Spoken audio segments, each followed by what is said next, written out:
Saudara-saudara hadirin yang saya hormati, datangnya memang tidak kita harapkan yang namanya maut, tapi sekali dia datang tidak ada pintu tempat kita lari.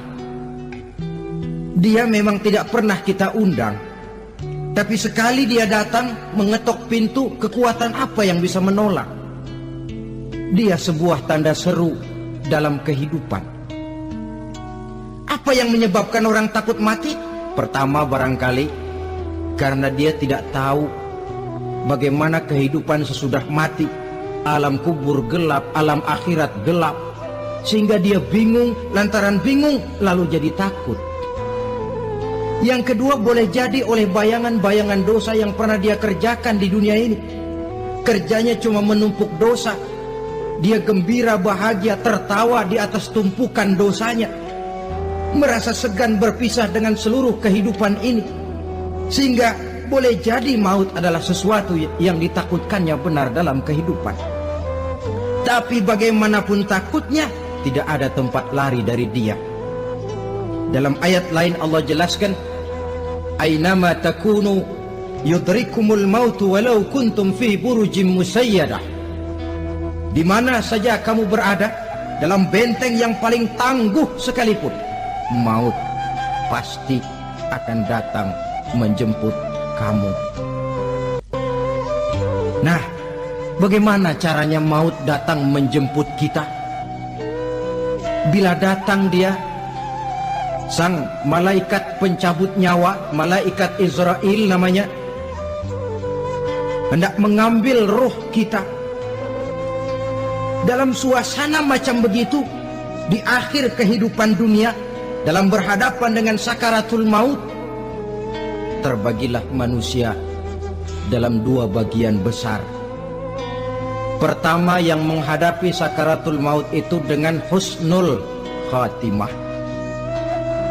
baik di akhirnya, sehingga pada saat rohnya berpisah dengan jasadnya, kelihatan dia seperti senyum, mukanya cerah. Bahkan sebelum itu boleh jadi dia sempat meninggalkan pesan-pesan yang baik. Ada yang sempat azan, ada yang sempat baca Quran. Pernah kan nemui orang yang mau mati seperti itu? Yang sempat azan, yang sempat baca Quran, yang sempat meninggalkan wasiat-wasiat yang baik. Sebab apa? Malaikat maut datang menjemput mereka juga dengan baik-baik. Dicabut ruhnya perlahan-lahan, tapi sungguh pun perlahan-lahan. Pedihnya, sakitnya tetap tiada tara.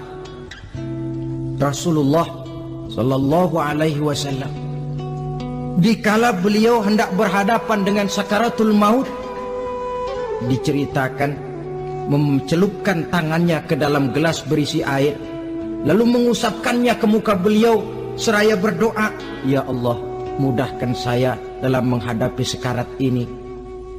Beliau juga yang mengatakan bahwa sakitnya sakaratul maut sama dengan 300 kali bacokan pedang. Sehingga kita diajarkan doa. Di antara doa selamat itu kan ada, Allahumma hawwin alaina fi sakaratil. Ya Allah, mudahkan saya di dalam menghadapi sakaratul maut itu. Ketika ruh ini keluar dari jasad, mata masih mengikuti ruh itu. Jika kadang-kadang ada yang matanya terbelalak dan tidak sempat ditutup, terbuka terus, mengikuti ruh itu keluar dari jasadnya. Adapun golongan kedua, manusia yang ketika berhadapan dengan sakaratul maut mendapatkan su'ul khatimah, jelek di penghabisannya. Sekaratnya sudah setengah mati, lalu jelek juga di akhirnya, mati dalam keadaan yang tidak baik, tidak terpuji. Ada yang lagi megang kartu, mati. Ada yang lagi di tempat ngadu ayam, mati. Ada yang lagi di tempat pelacuran, mati. Ada yang lagi megang botol minuman keras, mati. Nih barangkali malaikat maut gemes banget nariknya, lu bajingan, lu tarik terus kan. Mati su'ul khatimah. Makanya bagus itu. Kadang-kadang di majelis-majelis taklim kan sering dibaca, ya Allah biha, ya Allah biha, ya Allah bihusnil khatimah. Kan ada itu? Ada enggak? Saudara hadirin, mohon agar oleh Allah kita diberikan husnul khatimah, baik di saat ruh akan berpisah dengan jasad. Ini sesuatu yang pasti. Sang malaikat maut datang menjemput nyawa. Setelah ruh berpisah dari badan, maka tinggallah sang badan, ditangisi oleh semua yang kita tinggalkan. Sehingga kepada putrinya Fatimah, ketika malaikat maut datang hendak menjemput baginda Nabi, beliau berkata kepada anaknya, Fatimah, kamu tahu siapa yang datang? Saya tidak tahu, Bapak. Yang datang hadimul lazat. Itu dia yang menghancurkan seluruh kesenangan dunia. Wa qati'us syahwat, yang memisahkan kita dengan seluruh yang kita cintai. Dia malaikat maut, Pak. Manakala jasad sudah ditinggalkan oleh roh, itulah yang dikerubungi orang. Anak menangis, istri menangis, orang tua bersedih, teman-teman merasa kehilangan, menangisi jasad. Diuruslah jasad kita, dimandikan sebagaimana mestinya, dikafankan dengan kain putih 3 lembar. Itu yang hendak kita bawa kembali ke tempat asal kita. Pakaian sutra, jas yang mereknya Switzerland wool, kain yang Samarinda, sepatu yang Belly atau Beltoni, jam tangan yang Rolex, kendaraan yang serba mewah, tidak ada yang menyertai kita. Kain putih 3 lembar itu saja lagi. Demi setelah dikafankan, dibujurkan kita menghadap ke arah kiblat, orang banyak pun datang menyolatkan kita dengan 4 takbir, diiringi dengan doa. Lalu upacara pelepasan, berangkat kita meninggalkan anak, istri, suami, kampung halaman, tanah air, bahkan alam dunia ini.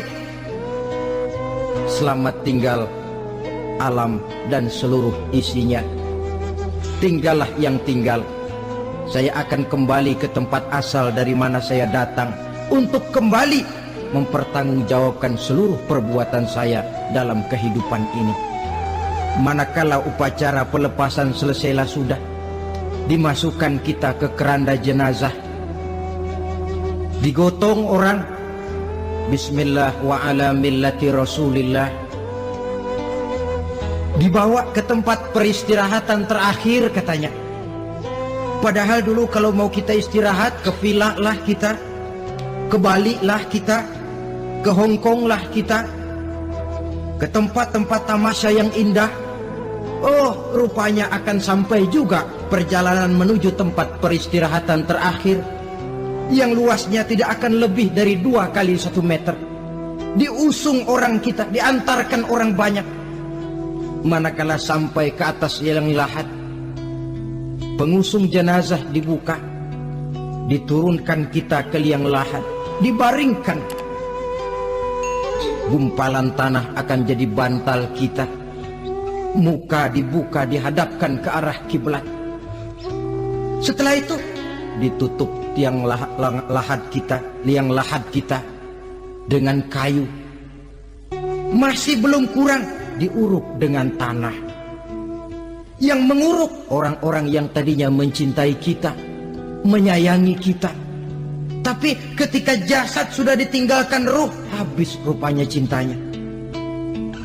Coba jasad kalau sudah ditinggalkan ruh, 3 hari aja di rumah, serem. Ya mayit, siapa yang betah nemenin mayit? Lalu bila upacara pemakaman selesai, maka berusahalah semuanya. Para pengantar akan kembali ke rumahnya masing-masing. Maka masuk kita ke alam kehidupan, yaitu yang disebut alam barzakh atau alam kubur. Apa selesai hidup sampai di situ? Tidak. Hanya beberapa langkah setelah yang mengantar kita pulang. Diriwayatkan dalam hadis Bukhari dan Muslim, bila seseorang sudah diletakkan di kuburnya, lalu yang mengantar kembali pulang, maka roh si mayit akan dapat mendengar bunyi terompah orang yang pulang itu. Bunyi terompahnya terdengar. Datang dua malaikat menanyakan dia dengan pertanyaan-pertanyaan yang kalau bisa dijawab dengan betul, dua malaikat yang bernama Munkar Nakir akan bilang, jawabanmu betul, tenanglah kau di sini, naumatal arus, tidurlah kau di sini seperti tidurnya pengantin. Orang yang baik-baik di alam kuburnya akan mendapat nikmat kubur, sehingga masa penantian yang lama. Sebab jangan lupa, kita masuk ke kubur itu kan menunggu sampai datangnya hari kiamat. Jadi kalau kiamat umpama masih 1000 tahun lagi, ya 1000 tahun kita menunggu. Orang yang baik-baik penantian di alam kubur, kata malaikat, naumatal arus, tidurlah kamu seperti tidurnya pengantin. Bagaimana sih tidurnya pengantin? Nggak berasa. Iya, kata anak sekarang, endah aja udah. Begitu mendusin pagi, kata lakinya, malam sebentar bener ya Neng. Sebentar betul katanya malam. Ya tentu saja tidak terasa. Kenapa? Dia tidak pernah memikirkan waktu. Terbawa oleh kenikmatan dan kelezatan yang dirasakannya dalam kehidupan. Tapi orang kafir, orang yang dosanya bertumpuk, tidak sanggup menjawab pertanyaan dua orang malaikat, maka dia akan mendapat azab di alam kuburnya terus menerus siang dan malam sampai datangnya hari kiamat. Ibarat maling ayam ketangkep, belum masuk pengadilan udah digebugin duluan. Kan begitu kan? Ada maling ayam nggak di sini? Nah, itu yang nyaut tadi pengalaman itu. Di sidang belum divonis, belum digebugin babak belur. Saudara hadirin, maka alam kubur bisa merupakan raudhatun min riyadil jannah, taman di antara taman-taman surga, pun juga bisa merupakan hufratun min hufarin niran, menjadi liang daripada neraka. Ada lagi riwayat yang dari Imam Muslim yang diperoleh dari Zaid bin Sabit. Zaid bin Sabit cerita, satu hari kami bersama Rasulullah SAW berada dalam kebun kepunyaan Bani Najjar. Rasulullah sedang duduk di atas keledai. Tiba-tiba entah bagaimana itu keledai terkejut, kaget, berontak, hampir Rasulullah jatuh. Rasulullah kemudian bertanya, rupanya di kebun itu ada kuburan tua, 5 atau 4 kuburan. Rasulullah lalu bertanya, saudara-saudara, ada yang tahu nggak ini kuburan siapa? Nggak ada ya Rasulullah. Memang kenapa? Ini penghuni kuburnya lagi disiksa oleh Allah. Andai kata boleh saya mohon kepada Allah supaya kamu dengar seperti yang saya dengar, andai kata saja kamu kuat mendengarnya, saya pasti akan berdoa. Tapi sayang, saya yakin kamu pasti tidak akan kuat mendengar mereka mendapat azab di kuburnya.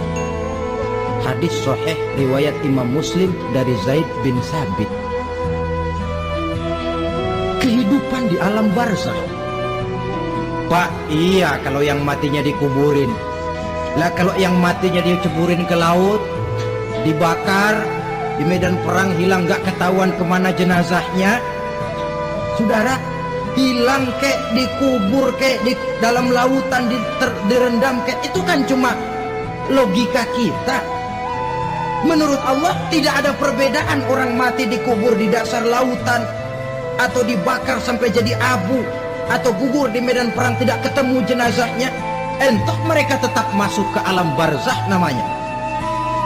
Jasad boleh hancur, tapi roh sebagai sumber kehidupan, pusat kesadaran dan pengertian, dia tetap ada, mengalami kebahagiaan dan kegembiraan atau mengalami kepedihan dan penderitaan, bergantung kepada amalan yang kita lakukan dalam kehidupan di dunia ini. Maka dalam Yasin tadi kan jelas, qul yuhyiha alladzi ansha'aha awwala marrah, yang menghidupkan mereka yang dikubur di dasar lautan, mereka yang dibakar sampai jadi abu, yang akan menghidupkan ialah Allah yang menciptakan mereka dulu pertama kalinya. Jadi kalau sudah ada aslinya, ya tentu tidak perlu contoh lagi, akan sangat mudah membuatnya. Orang tua kita, keluarga kita yang sudah berpulang, mereka di alam barzakh sekarang ini bisa mendapat nikmat kubur, bisa mendapat azab kubur, bergantung amalan mereka dalam kehidupan di dunia ini. Dalam Musnad Imam Ahmad dan Sahih Abi Hatim malah ada tambahan riwayat, orang yang banyak kebajikannya di dunia, amalannya akan datang menemani dia. Sholatnya dekat kepalanya, puasa sebelah kanan, zakat sebelah kiri, menghibur dia. Malahan dikatakan berbentuk orang yang cantik menemani dia di alam kuburnya. Aneh, dia tanya, man anta lam ara fid dunya ajmal minka, siapa kamu? Di dunia ini belum pernah saya melihat orang secantik kamu. Dia jawab, ana amaluka soleh, saya adalah amalmu yang soleh yang kau kerjakan waktu di dunia. Saya sekarang diperintahkan untuk menemani kamu di sini. Alhamdulillah. Sedangkan amalnya yang jahat akan datang dalam bentuk yang menyeramkan menemani dia di sana. Bayangin deh, di kuburan ditemenin yang serem-serem. Sama juga di dunia. Di dunia, kalau kita di tempat gelap ditemenin orang cakep, enak nggak?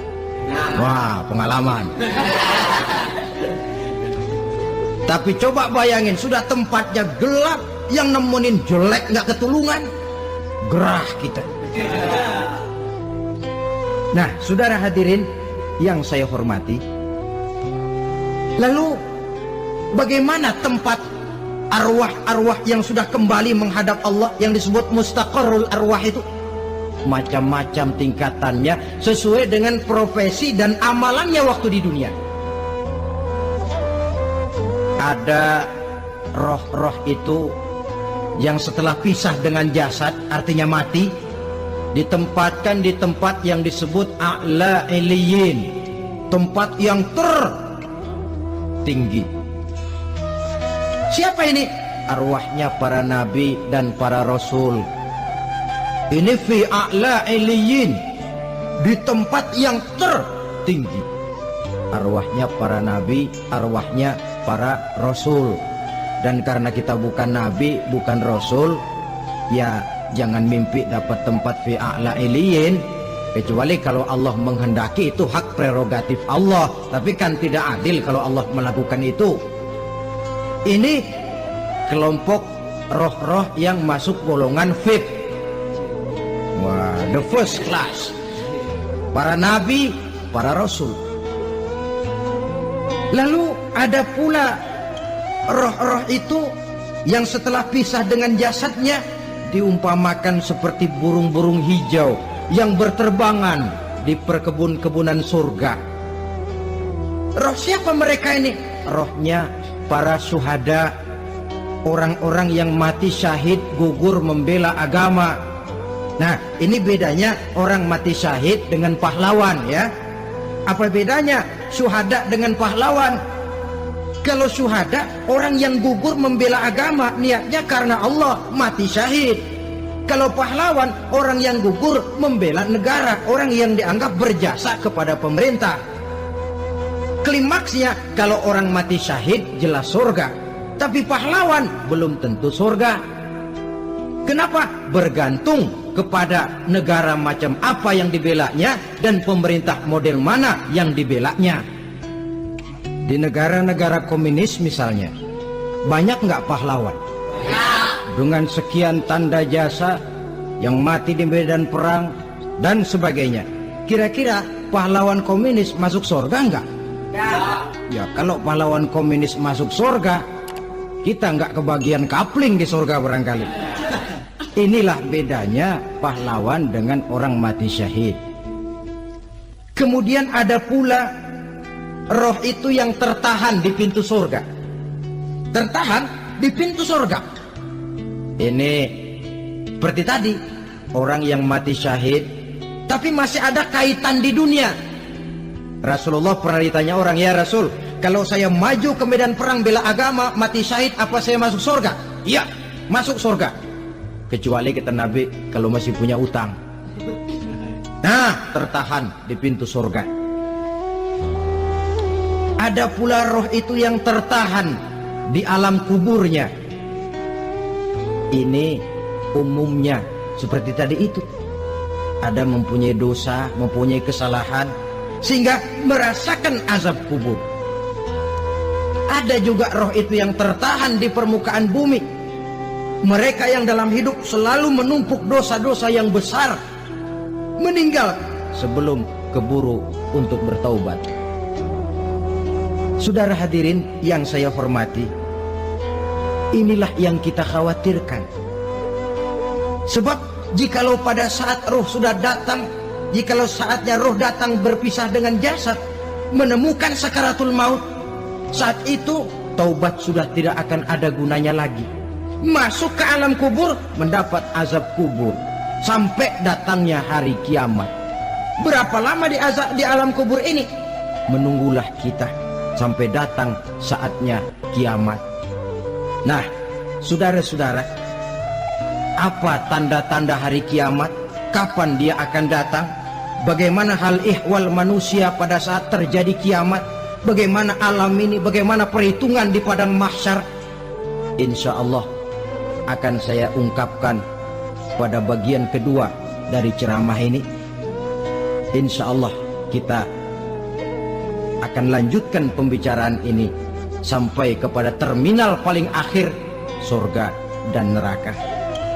Inilah saja pertemuan kita pada kesempatan kali ini. Terima kasih banyak atas segala perhatian. Mohon maaf atas segala kekurangan. Wabillahi taufik wal hidayah. Wassalamualaikum warahmatullahi wabarakatuh.